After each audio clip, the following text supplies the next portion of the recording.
Welcome again to Joe Stunner Boxing. By now you will have heard that the Anthony Joshua Dillian Whyte rematch is off because of an adverse finding from Mr. Whyte, third one of his career. Previously served a 2-year ban early on in his career. Then there was a lot of controversy regarding the Oscar Rivas fight. Well, he's failed a test again, and it's a VADA test. And unlike before, with the Conor Benn situation, Eddie Hearn immediately pulled the plug.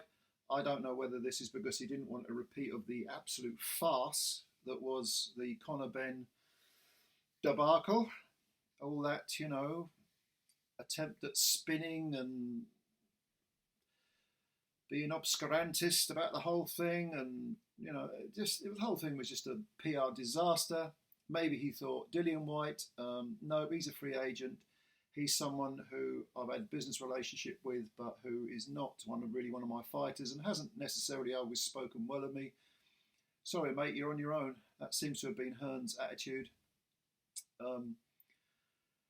But the question now remains is, first of all, is the card going to go ahead without a main headline dance partner?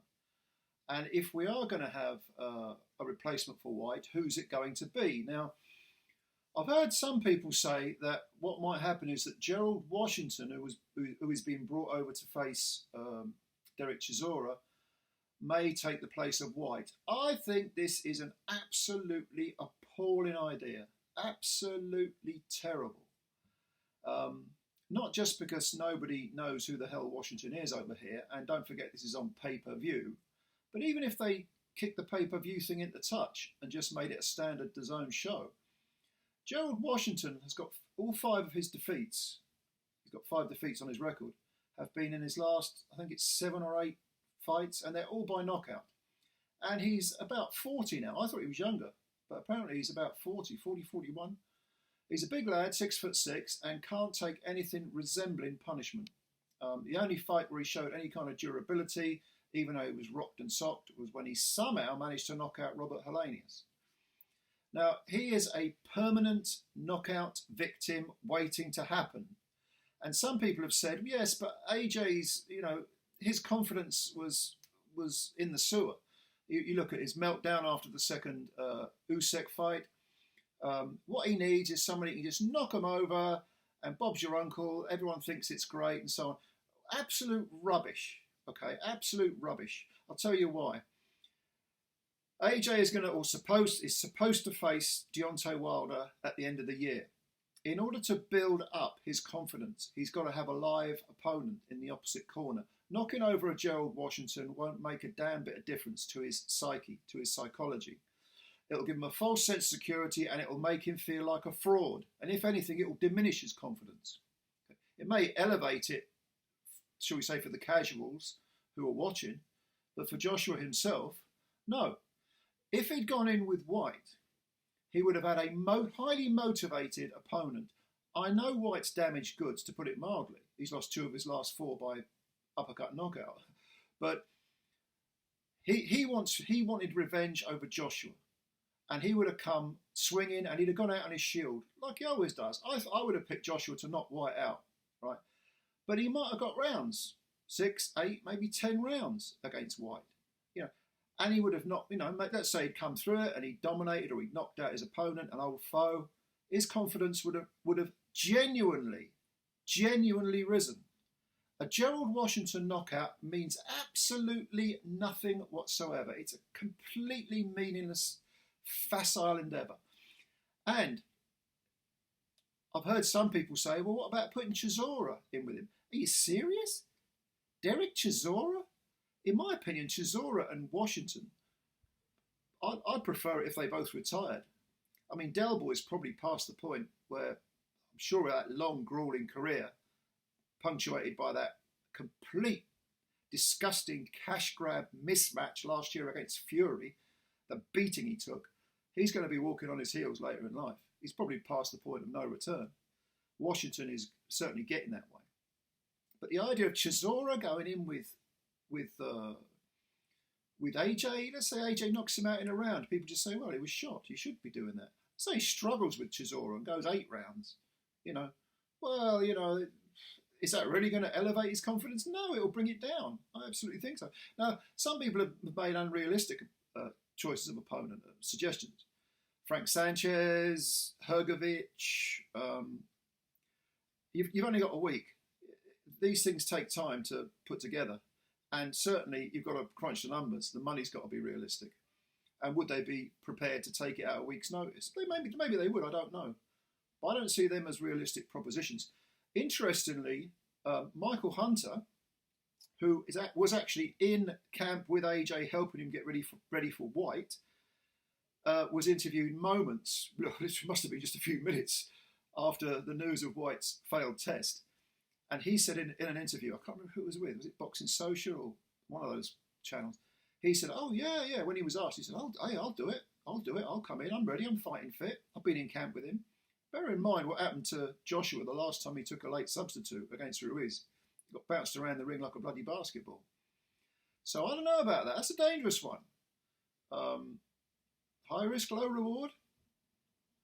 I don't know. But the point is that if Joshua is going to face Wilder later in the year, he needs a live opponent, not someone who's just going to roll over, not someone who he can look spectacular against. He's going in there with Deontay Wilder, but the advantage you can have over Wilder is that Wilder has had, 2 minutes 30, maybe whatever it was, of one round against Robert Helenius. And that's his lot since he got smashed up in that dreadfully grueling fight, the third fight with Fury. So he's had 2.5 minutes of fighting in 2 years. Is it going to be 2 years? I can't remember offhand. But the one thing Joshua can do is he's had the 10 rounds with Jermaine Franklin. If he gets a live opponent next week, looking doubtful, but if he was to, at least in terms of shedding rust and putting into operation under the bright lights what he's been working on with Derek James, if he can do that, he could have an advantage mentally, psychologically, whatever you want to call it, over Wilder. And Wilder, psychologically, is an extremely tough man. I mean, he may not be the brightest bulb in the floodlight, but he is a tough man, as he showed against Fury. That third fight, he took some hellish punishment. Hellacious stuff. Other potential opponents, who have we got? Someone said Otto Wallin. Boring fight, if you want my opinion. But yeah, I could live with Wallin against AJ. Yeah, I could live with that. I don't do pay-per-view, so go figure. If you think it's pay-per-view worthy, I personally wouldn't. But Wallin, yeah, Wallin's been dining out on cutting Fury's eye, and since then I think he's beaten Dominic Breazeale on points, and he hasn't really done much at all. So his career is sort of stagnating. But yeah, I wouldn't object to him facing AJ. Joseph Parker has been mentioned by Dave Higgins, who said, yeah, Joe can jump in and do it. They fought before and it was a boring fight. Okay, but maybe with Wilder coming up, potentially, it's not about being exciting this time round. It's about getting those rounds in and showing the world what you've been doing with Derek James, and showing yourself and showing Derek what you've done. Derek James, yeah, we've been working on this. Look, I'm under the bright lights. I'm in against a live opponent. Not a killer, but someone who's half decent. I'm showing you what I can do. It's good. Joe Parker, Wallin, I don't know, who else have we got? Realistically, I'm trying to think realistically now. What about Bacoli? Interesting? I think that'd be an interesting fight. I think Hunter would be an interesting fight with AJ. And a doable one. Whereas, your Sanchez, Frank Sanchez and Hrgovic and a few others, Daryl Anderson and all that. Daryl Anderson's got the fight coming up, hasn't he? But no, I don't think those are realistic propositions. But if you can think of someone, I know some of you have already made suggestions. One person, and I must disagree with this. I mean, respectfully, thank you for watching my videos and leaving comments, but I completely disagree with this. Someone said, what about Jarrell Miller? Why the beep would anyone give Jarrell Miller, that disgusting drugs cheat who endangered the life of fellow boxers by sticking more needles in his backside than you and I can imagine? Why would you give him a significant payday? That chump shouldn't even be in boxing. Sling him out. So no, I'm absolutely opposed to that one. Jarrell Miller. But yeah, if you can think of someone else, someone realistic, let me know. Leave your comments below.